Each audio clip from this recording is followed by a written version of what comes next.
One of the main and one of the most important components you'll find on the motherboard is the chipset.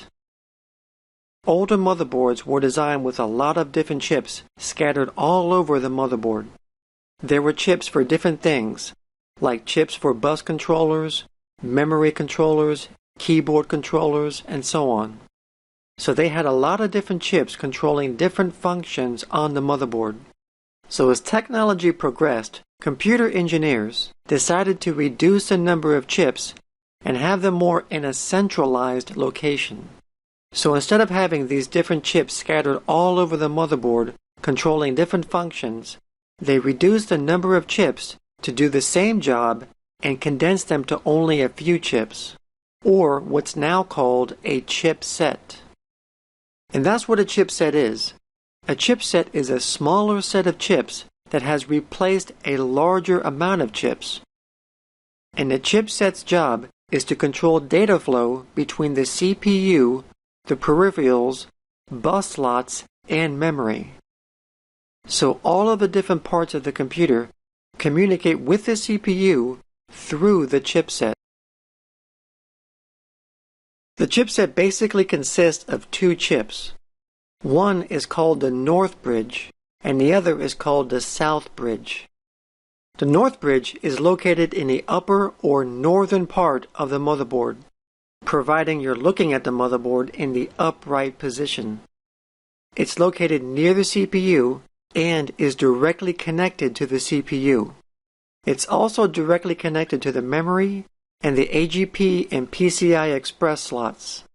So in order for the CPU to communicate with the memory and the AGP or PCI Express bus, it has to go through the North Bridge first. So the North Bridge acts like a communication middleman between the CPU, AGP or PCI Express, and memory. The other chip is called the South Bridge. And the South Bridge is located at the bottom or southern portion of the motherboard, near the PCI bus slots. The South Bridge connects to the PCI bus slots, SATA and IDE connectors, and USB ports. So the South Bridge is responsible for the lower portion of the motherboard, while the North Bridge is responsible for the upper portion. There is no direct connection between the CPU and the lower portion of the motherboard. So if the PCI, USB, IDE, or SATA ports needed to communicate with the CPU, the information has to go through the South Bridge, and then up through the North Bridge, and then to the CPU. The North Bridge is faster than the South Bridge, and that's because the CPU, the PCIe, AGP, and memory are the most used and most important components of the motherboard, so they need to operate at the highest speeds possible.